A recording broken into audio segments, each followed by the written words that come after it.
नमो अरिहन्ताणं नमो सिद्धाणं नमो आयर्याणं नमो अज्झायाणं नमो लोये सव्यसाहुणं वन्दितु सव्यसिद्धे ध्रुवमचलमणोभवं गतिं पत्ते मोक्षामि समयपाहुण मृण्मोषुध केवली भणिदं नमः समय साराय स्वानुभूत्या चकासते चित्स्वभावाय भावाय सर्वभावान्तरच्छिदे। आज हम समय सार के कर्ता कर्म अधिकार पे प्रवचन प्रारंभ करते हैं। यह समय सार आचार्य कुंद देव द्वारा रचित है और इसकी टीका आचार्य अमृत चंद्र देव ने लिखी है। इसमें जो एक अधिकार है कर्ता कर्म अधिकार, इसकी हम 69-70 गाथा और उसकी टीका पर अपन चर्चा करेंगे।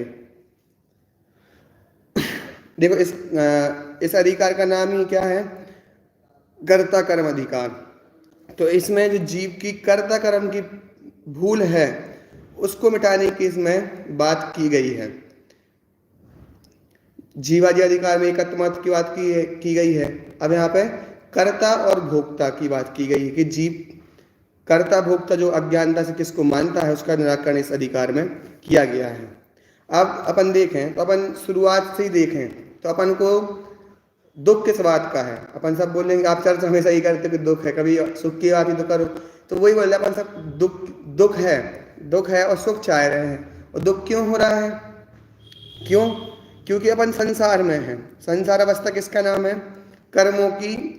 संसार अवस्था का नाम ही क्या है? कर्मों से सहित होना। अब जीव यहाँ पे कर्मों से सहित है और कर्म के उदय में जब उदय आता है तो दुखी होता है। और अपन वैसे पुण्य पाप का डिवाइडेशन कर देते हैं कि पुण्य का उदय है तो अच्छा है, पाप का बुरा है। पर देखा जाए अपन जब इसमें आगे पुण्य पाप अधिकार भी लिखेंगे और अपन मुमुक्षुओं की सभा है तो अपन जानते हैं चाहे पुण्य हो चाहे पाप हो, पर हैं तो अपन संसार में ही ना। अभी अपन थोड़ा सुख भोग लेंगे पर बाद में तो इसका 2000 साल में तो सबको कहाँ जाना है? नरक ही जाना है। पर वास्तविक उपाय तो देखना पड़ेगा ना। क्यों? और पुण्य भी दादा ऐसे कहते हैं कि ये जो पुण्य है, पुण्य के भोगते भोगते हमें दुख का अनुभव होता है। जैसे कि कोई का अच्छा खाना है, अच्छी भूख लगी हुई है, तो उसके लिए क्या खाने आनंद आना चाहिए तो क्या अच्छी भूख होनी चाहिए। अच्छी भूख होना मतलब क्या? दुखी होना। जब आप दुखी रहोगे फिर खाना मिलेगा तो अच्छा लगता है, पर उसके वेले जो दुख हुआ उसका क्या मतलब? कहीं ना कहीं दुख तो है। तो ऐसे ही आचार्य यहाँ बता रहे हैं कि जीव की अज्ञानता क्या है और अज्ञानता के कारण से कर्म बंध होता है और कर्म बंध के कारण संसार है और संसार है तो दुख है। तो इस दुख को मिटाने के लिए इस गाथा में अपन इसका अध्ययन करते हैं। तो पहले गाथा का पाठ करते हैं। जावण वेदि विशेषण तरम तु आदासवाण दोड़म्पी अन्नानि ताव दूसो कोहादिसु वट्टदे जीवो कोहादिसु तस्य कम्मस्य संचो होदि जीवस्येव बंधो भणिदो खलु सव्यदर्शिहिम्। इसका पद्यानुवाद आदरणीय दादा ने लिखा है, उसको पद्यानुवाद का पाठ करते हैं। आत्मा आश्रवों में भेद जब जाने नहीं है अज्ञ तब तक जीव सब क्रोधादि में वर्तन करे। क्रोधादि में वर्तन करे तब कर्म का संचय करे। हो कर्म बंधन इस तरह इस जीव को जिनवर कहें। इसमें क्या बात की गई है? किसमें अपन क्या जानना है?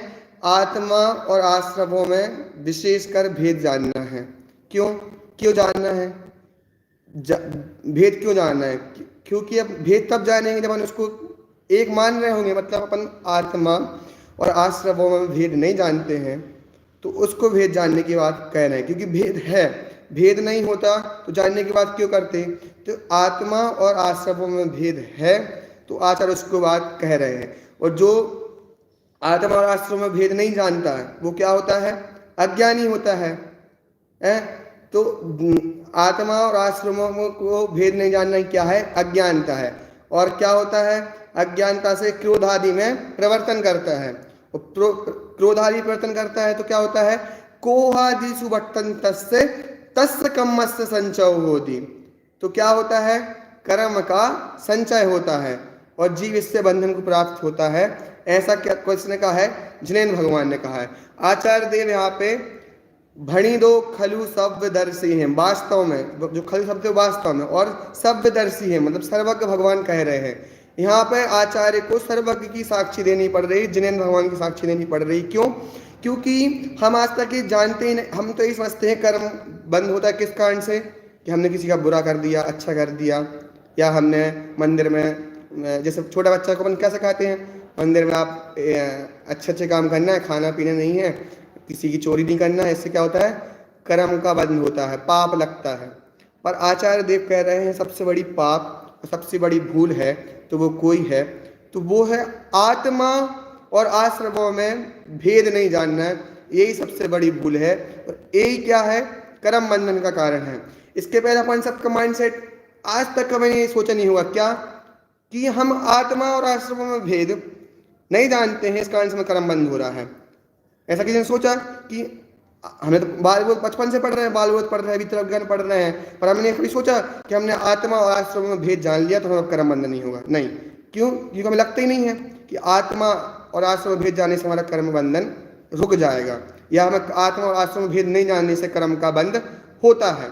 क्योंकि हमारे माइंड में तो यही है कि हम किसी का अच्छा बुरा या पैसा चोरी करना या बुरे काम करते हैं तो हमें पाप लगता है, अच्छे काम करते हैं तो पुण्य बंध होता है, पुण्य बंध होता है, पुण्य बंध को अच्छा मानते हैं।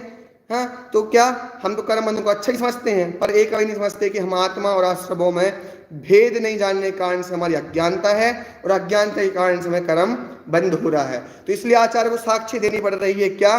कि आत्मा और आश्रमों में अपन ने भेद नहीं जाना। किसमें?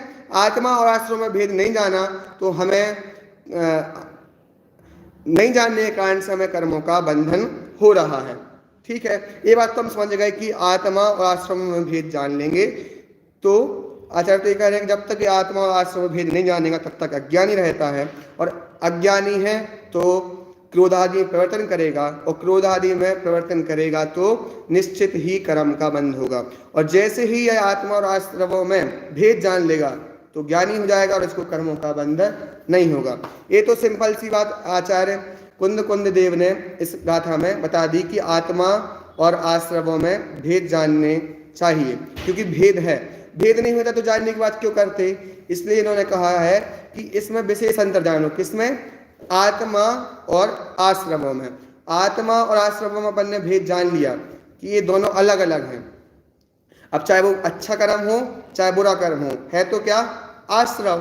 तो आश्रव है तो उसमें हमने बुरा जाना तो इससे हम क्या हो जाएंगे? ज्ञानी हो जाएंगे, क्योंकि दोनों वस्तुएं भिन्न हैं। अब इसकी टीका में अपन आचार्य देखेंगे, इसके आचार्य रामचंद्र क्या कहते हैं। जब दोनों चीज भिन्न हैं, भिन्न होने के कारण हम उसमें अंतर देख पाएंगे। दोनों भिन्न हैं, भिन्न नहीं होते तो आचार्य क्यों कहते कि इनको जानो? भिन्न है तब तो जानने की बात कह रहे हैं। और आज तक हमारे मन में आज तक कभी हमने ऐसा नहीं सोचा, किसी ने लगता है कभी सोचा है कि मैं आत्मा और आश्रम में भेद नहीं जानता हूँ, इस कारण से मुझे कर्मों का बंध हो रहा है? अपन तो यही जानते हैं कि किसी का अच्छा बुरा करना है, इससे कर्म बंध होता है। पर आचार्य सबसे बड़ी भूल कह रहे हैं कि आत्मा को जानो और आश्रम को जानो। कैसा? कि दोनों भिन्न भिन्न हैं, इनमें अंतर है। अब अपन इसकी टीका की बात करें तो टीका के पहले विषय वस्तु देखते हैं, फिर अपन उसके आगे बढ़ते हैं कि टीका में 3 बातें कह रहे हैं। पहली तो इसमें 3 संबंध बताए जा रहे हैं। कौन कौन से? तादात्म्य सिद्ध संबंध, संयोग सिद्ध संबंध और एक क्षेत्र अवगाह्य संबंध। अब तादात्म्य सिद्ध संबंध क्या होता है? क्या? एक में एक, जो कभी अलग ना हो। जैसे कि अग्नि की जो उष्णता है वो कैसी है? तादात्म्य सिद्ध संबंध है, उसको कभी अग्नि से अलग नहीं किया जा सकता। और संयोग सिद्ध संबंध पानी और दूध। पानी और दूध कैसे हैं? मिले हुए हैं, मिले हुए हैं पानी और दूध में, पानी और दूध मिले हुए हैं, पर दोनों को अलग किया जा सकता है। और अलग होते भी हैं। अपन उसको खोआ बनाए तो पानी उड़ जाता है और जो दूध रहता है वो बच जाता है। तो तादात्म्य सिद्ध संबंध कैसा? अग्नि और उसकी उष्णता। ऐसे ही आत्मा में ज्ञान और आत्मा का क्या है? तादात्म्य सिद्ध संबंध है, जो कभी उससे अलग नहीं होता। अपन 6 द्रव्यों में जीव का लक्षण ज्ञान, उपयोग, जानना, चेतना लक्षण कहा है। क्यों? सारे द्रव्यों में अगर कोई विशेषता जीव द्रव्य की है तो जानना। अपन हर चीज को जानते तो हैं, करते हुए तो जानते हैं। अगर हम जानना माइनस कर दें किसी चीज में, जानना, हम हर चीज, जैसे हम कोई काम करते हैं तो उसको हम जानते ही हैं, जैसे कि हम उस काम करने से पहले और उसको हम जानना बंद कर दें, हमें ज्ञान नहीं उस चीज का, तो उस काम को ना हम कर पाएंगे ना किसी को बता पाएंगे कि हमने काम किया है। तो हमारा एक फैक्टर ही है, हमारा गुण ही है जानना, जो अन्य द्रव्यों से हमें पृथक करता है। और हमारा कैसा संबंध है? तादात्म्य सिद्ध संबंध है। चाहे निगोद में भी रहे तो पर्याय नाम का ज्ञान तो उस समय भी था, बच्चे थे तब भी ज्ञान था, अब है, अभी भी ज्ञान है। पर ऐसी एक भी अवस्था नहीं रही जिस समय हम ज्ञान से भिन्न हुए हों, क्योंकि ज्ञान हमारा लक्षण है और ये हमारा तादात्म्य सिद्ध संबंध हमेशा रहने वाला है। और दूसरा संयोग सिद्ध संबंध। संयोग क्या? कि संयोग से हुआ है, किसी के निमित्त से हुआ है। तो जो राग आत्मा में है, जो क्रोध आदि हैं, ये कैसे हैं? संयोग से हुए हैं। पर ये भी अपन संयोग से हुए, क्योंकि हमेशा नहीं रहते हैं और किसी के तो अभाव हो गए हैं। किसके अभाव हो गए हैं? सिद्ध के हो गए हैं, अरहंत के हो गए हैं। एक क्रम से, इसमें अतिशयना अपन कहते भी एक क्रम से एक हीनता को प्राप्त होते हैं। इसी तो हम सर्वज्ञ सिद्धि करते हैं कि कोई व्यक्ति ऐसा होगा जिसके ये दोष नष्ट हो गए हों। मतलब ये हमारे साथ हमेशा रहने वाले नहीं हैं, हमेशा रहते भी नहीं हैं। क्यों? क्रोध हमेशा रहता है क्या? नहीं। और कितना ही क्रोधी व्यक्ति हो पर वो उससे ज्यादा एक समय नहीं रहता, पर उसकी अज्ञानता ही तो है कि हम जो संयोग सिद्ध संबंध है उसको अपना मानते हैं। पर हमारा संबंध तो क्या है? तादात्म्य सिद्ध संबंध ज्ञान से है। वह ज्ञान हमारे साथ हमेशा रहने वाला है, चाहे कोई सी पर्याय हो, हमेशा वही रहने वाला है। और उससे ही हमारा, अगर हम कोई भी चीज में जैसे मजे करने गए, घूमने गए, फिरने गए और हमें ज्ञान ना हो उस चीज का, तो हमारे उस चीज का नॉलेज कम हो तो ज्ञान का मजा कम आता है। इसलिए अपन क्या करते हैं? गाइड को बुक करते हैं, या उस समय उसकी कोई नॉलेज देने से हम किला देख के आ गए, अब किले देख के आ गए, दीवारें देख के, उस चीज की नॉलेज नहीं हुई तो मजा कहाँ आता है? ऐसे ज्ञान में ही आनंद है। क्यों? ज्ञान से आनंद आता है। अगर हमने कोई अच्छी मूवी देखी, कोई हमने एडवेंचर किया और हमें ज्ञान नहीं हुआ उस चीज का, सिंपल ही रहा एकदम, हम हमें ज्ञान जड़ जैसे रहे और हमें उसको मजा नहीं आया, तो कहते तुमने पैसे वेस्ट कर दिए, अपन कहते हैं। क्यों? क्योंकि ज्ञान हमारा गुण है और उससे हमें आनंद आता है। अब आचार्य अमरचंद इसमें कहते हैं कि ज्ञान आत्मा का तादात्म्य सिद्ध संबंध है, तो इसमें परिवर्तन करने में कोई दिक्कत नहीं है। ज्ञान आत्मा के साथ तादात्म्य सिद्ध संबंध है तो इसमें परिवर्तन करने में कोई दिक्कत नहीं है, ये अपनी स्वभावभूत क्रिया है। दूसरी बात, अब जो संयोग सिद्ध संबंध है, जो राग आदि हैं, क्रोध आदि हैं, वो कैसे हैं? परभावभूत क्रिया है, हमारा स्वभाव नहीं है। और ये संयोग सिद्ध संबंध है, संयोग है इनका, अभी हमारे साथ हमेशा रहने वाले नहीं हैं। तो जो चीज़ अपनी होती है उसमें अच्छा लगता है। दादा इसके लिए उदाहरण देते हैं कि जो अपना होता है उसके लिए सर्वस्व समर्पण कर देते हैं, उसमें अच्छे बुरे का भेद नहीं देखते। अपनी चीज़ तो अपनी होती है, चाहे वो अच्छी हो चाहे बुरी हो। पर हमारी अज्ञानता क्या है कि जो संयोग सिद्ध संबंध है ये भी अनादिकाल से साथ में लगे हुए हैं। जब से अपन हैं, ऐसा नहीं है कि आत्मा पहले ज्ञानात्मक था फिर इसमें परिवर्तन हुआ है, ऐसा नहीं है। अनादि से क्या है, जब से यह जीव है तब से सब ज्ञान भी है और ये राग आदि भी इसके साथ है। क्यों? क्योंकि संसार अवस्था का नाम ही क्या है? कर्म की अवस्था। राग जो अपने भाव हो रहा है उससे कर्म बंद होता है, तो ये अनादि परंपरा है। जीव अगर संसार में है तो अनादि से ही ये इसके साथ लगे हुए हैं, तो इसमें क्या हो जाता है? इसको अपनापन लगने लगता है। लेकिन इसमें अपन देखें, जैसे अपन खुद के घर में जाते हैं तो कैसे जाते हैं? जयचंद छाबड़ा के उदाहरण मैं आपको बताता हूँ। जयचंद छाबड़ा इसकी भावार्थ लिखते हैं कि अपन अपने घर में जाते हैं तो निशंक होकर प्रवर्तते हैं, कैसे भी अंदर चले जाएंगे, कहीं बैठ जाएंगे, खा लेंगे, पी लेंगे, रह लेंगे, हर काम करेंगे। कैसे? एकदम निशंक होकर, बिल्कुल भी टेंशन नहीं लेंगे। पर दूसरी बात, अगर हम पड़ोसी घर में चले जाएं या कहीं और चले जाएं तो हम कैसे? सशंक रहते हैं, हर काम पूछ कर करते हैं। पर हर काम पूछ के कर रहे हैं, क्यों? क्योंकि वहाँ पे अपनी निसंक प्रवृत्ति नहीं है, ससंक प्रवृत्ति है, अपन को वहाँ पे अभ्यास नहीं है और वो चीज़ अपने है भी नहीं है। अपन कहीं नए लोगों से मिलते हैं तो उनसे कैसे वार्तालाप रखते हैं? एकदम औपचारिक व्यवहार रहता है, और घर में अनौपचारिक रहता है, कभी भी कोई काम कर सकते हैं। ऐसे ही लेकिन अपन देखें कि इस जीव को ऐसा हुआ क्यों? ऐसा अपन कभी ऐसा अपन देखें, माता पिता, कोई बच्चा अपने घर में नहीं रहता, किसके घर में रहता है? दोस्तों के घर रहता है, पड़ोसी घर में। पहले तो जब गया था पहली बार तो सत्संग प्रवृत्ति से गया था, बहुत सत्संग होकर अंदर गया था, पर जब उसको वहाँ पे अध्यास होने लगा, ये तो मेरा दोस्त है, उनको अपना मानने लगा, तो जैसे घर में रहता था उससे अच्छा कहाँ रहने लगा? उन लोग के साथ रहने लगा। किसके साथ? पड़ोसी के घर में। तो इससे क्या दिक्कत हुई? जो उसका काम था घर में जो उसको काम करने थे, जो कुछ कर रहा था, अब वो काम तो सब हो गया साइड में और वहाँ रहने लगा। तो जो ना माता पिता को हेल्प मिल रही और जो घर में उसके खुद के काम थे वो भी अच्छे से नहीं हो रहे और वहाँ रह रहा है कैसे? निसंक होके। पर भविष्य में या तभी अगर मुसीबत पड़ जाए, कुछ काम आए, तो कौन काम आने वाला है? अपने घर वाले काम आने वाले हैं। और जो घर में जो चीज़ हैं, जो उसकी चीज़ें हैं, वही उसके काम आने वाली है। जो पैसे घर में रखे हुए हैं, जो चीज़ उसके वस्त्र रखे हुए हैं, दोस्त से मंगवाओगे तो वो कहेगा ले लो और मेरे वापस कर देना, वो उसकी हेल्प नहीं करेंगे। हेल्प कौन आने वाले हैं? घर वाले हैं। अब उसको प्रवृत्ति कैसी हो गई? ना माता पिता की सुन रहा है, ना खुद की सुन रहा है। उसको पता भी है कि मेरा घर वहाँ पे है, पर वो यहाँ रह रहा है। जब पहली बार गया था तो निसंक होकर नहीं गया था, ससंक होकर गया था। जब वहाँ पे गया तो उसको कैसी अनुभूति होने लगी?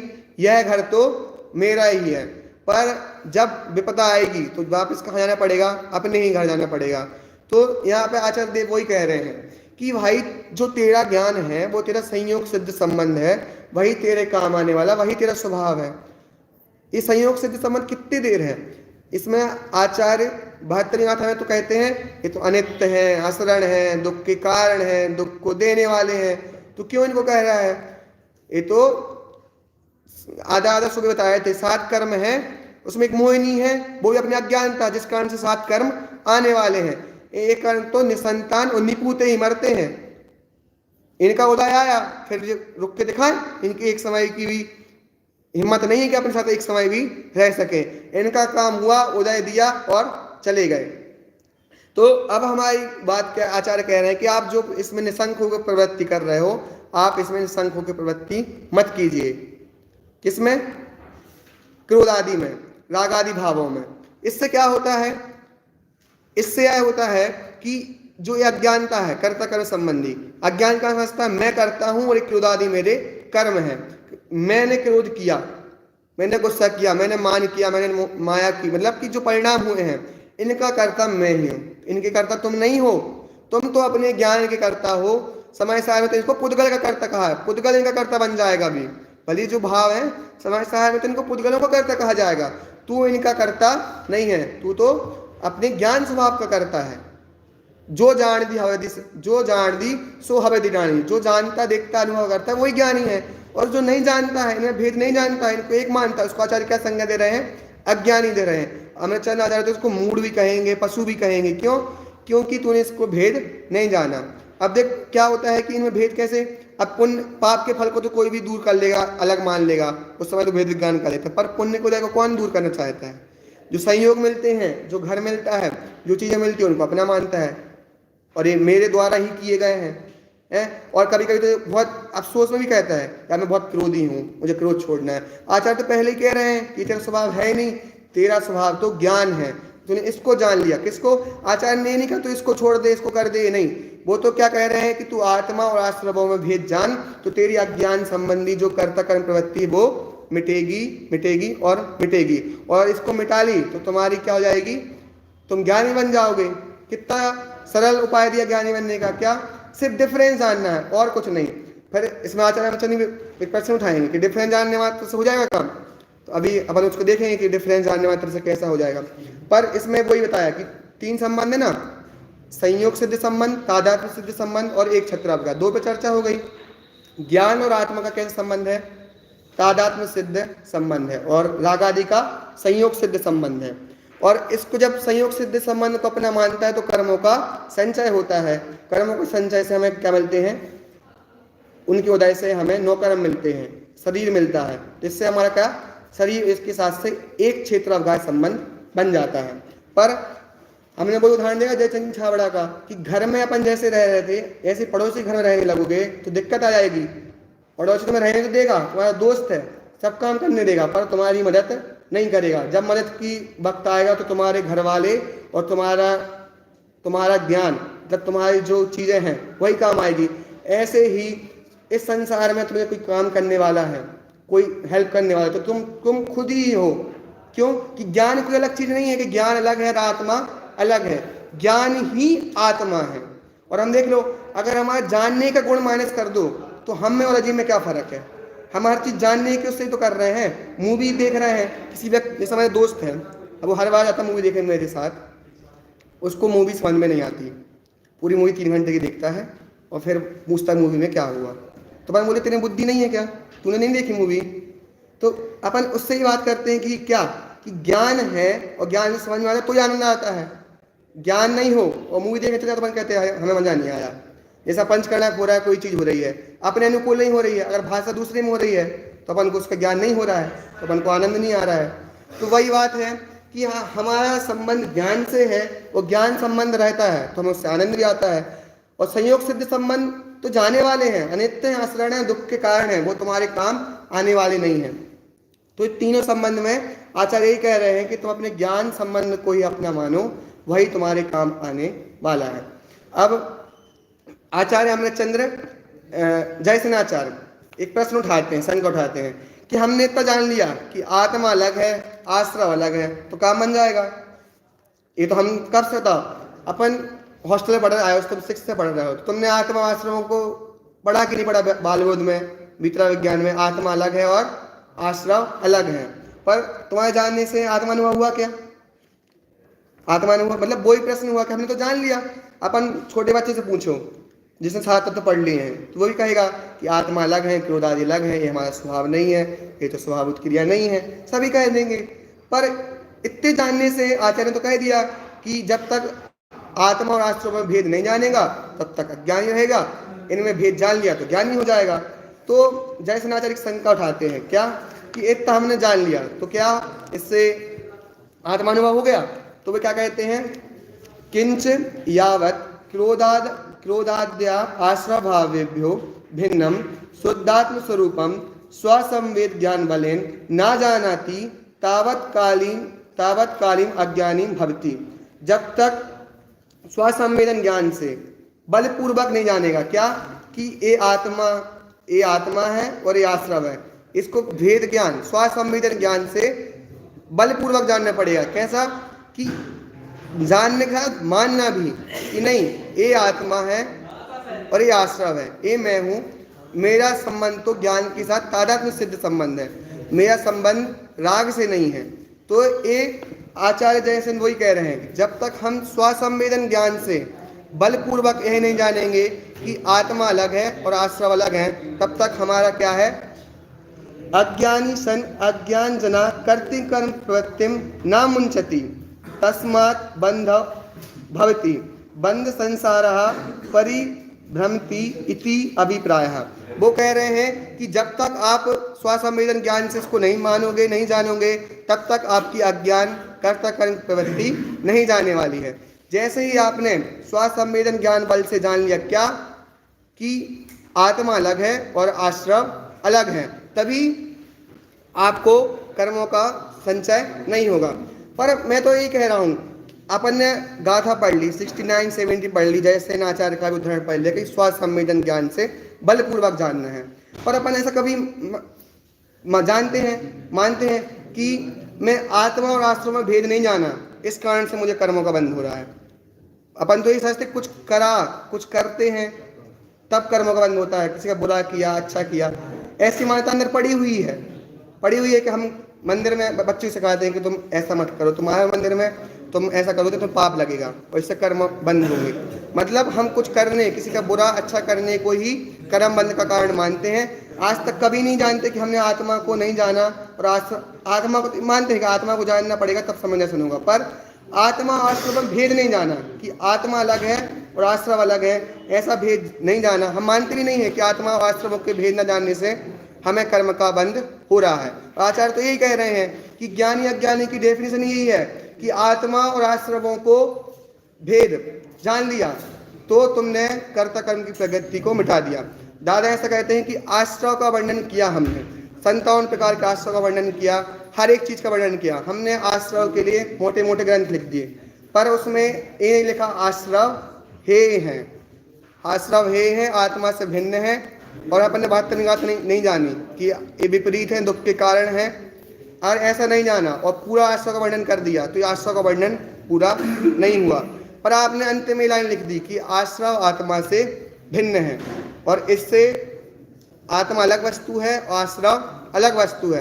अगर हमने ऐसा जान लिया तो आश्रव का वर्णन पूरा हो गया, और हमने पूरी डिटेल्स लिख दी और ये लास्ट लाइन नहीं लिखी तो हमारा आश्रव का वर्णन पूरा नहीं हुआ। आश्रव दुख के कारण है, हमें जानना ही पड़ेगा, तभी ही हमें कर्ता कर्म की प्रवृत्ति मिटेगी और तभी हम ज्ञानी बन सकेंगे। तो जो आचार्य रामचंद्र ने 3 संबंध होता है, क्या? ज्ञान संबंध, तादात, ज्ञान के साथ आत्मा का कैसा संबंध है? तादात्म्य सिद्ध संबंध, और राग आदि का कैसा है? संयोग सिद्ध संबंध। तो इस संयोग सिद्ध संबंध तो अपने है ही नहीं, कर्म का उदय आया फिर तो रुकने वाले नहीं है। तो अपना ज्ञान ही हमेशा हमारे काम आने वाला है। अब क्या होता है कि अनादिकाल से ये प्रवृत्ति चल रही है, कौन सी? अज्ञान संबंधी। ऐसा मैंने पहले ही कहा था आप लोगों से, आप अभी आए हो, तो ऐसा नहीं है कि आत्मा ज्ञानी है बाद में अज्ञानी हुआ है। ये आत्मा अनादिकाल से ही अज्ञानी था। कैसा? क्योंकि इसने अपने जो घर है, अपना जो आत्मा है, इसमें जो ज्ञान संबंध है, इसको अपना नहीं जाना। किसको जाना? आश्रमों को जाना, और उसको ही अपना मान रहा है। जैसे कोई दोस्त पड़ोसी घर को अपना मान ले और वहीं रहने लगे और वापस ना आए, तो उसका घर तो वो है नहीं, पर मान कैसे रहा है? अपने घर से भी अच्छा वो घर लग रहा है। तो आचार्य वही कह रहे हैं कि जिससे तू अपना मान रहा है संयोग सिद्ध संबंध को, वो तेरा घर है ही नहीं, तू वो है ही नहीं। तेरा संबंध तो ज्ञान के साथ है, और तेरे साथ जो ये संयोग है कहीं कम ज़्यादा होते हैं। कभी वही चीज़ तुझे अच्छी लग रही थी, जैसे क्रोध आदि लोभ है, कोई चीज़ तुझे बचपन में अच्छी लग रही थी, बड़े होकर वो नहीं लग रही है, तो ये भी कम ज़्यादा है। मृगी की भांति के समान है, कम ज़्यादा होते रहते हैं। तो इसलिए वही कह रहे हैं। अब जो इसमें एक फैक्टर और है कि अब आप कह रहे हो अनादिकाल से है, तो अब इसको हम जाने कैसे? कि कर्म को उदय आता है, फिर हमें बंद होता है, फिर बंद होता है, उस बंद से फिर उदय, उस कर्म का उदय आया, फिर हमारे वैसे भाव हुए तो हम परिवर्तन कर रहे हैं। तो आप कहोगे अब इसमें जाने कैसे हम? क्योंकि कर्म बना फिर उदय में आया, तो एक प्रक्रिया है, एक कंटिन्यू चली रही है। तो अब इसमें हम डिफरेंस कैसे करें? तो इसमें कोई कहे कि इसमें तो क्या है, इतरेतर आश्रय दोष है, इतरेतर आश्रय दोष है कि एक दूसरे के आश्रय से हो रहा है। तो इसके लिए इसमें बताया है कि इसमें एक दूसरे का वो नहीं है। जैसे पेड़ है और वृक्ष, बीज है और वृक्ष है, तो जिस बीज से जो वृक्ष होता है, जैसे एक बीज लगाया उससे एक वृक्ष हुआ, उसके जो फल आए, उससे जो फल में जो बीज निकला, उससे वही वृक्ष होगा कि दूसरा वृक्ष होगा? वह वृक्ष तो कैसे हो सकता है कि वो तो पहले ही लग गया है। तो उस फल के बीज में जो वृक्ष होगा वो एक नया होगा। तो ऐसे ही जिस कर्म के उदय से हमें, जिस अज्ञान से हमें कर्म बंद हुआ था, वो अज्ञान अलग है, और अब उस कर्म के उदय से जो हमें अज्ञान हो रहा है वो अलग है।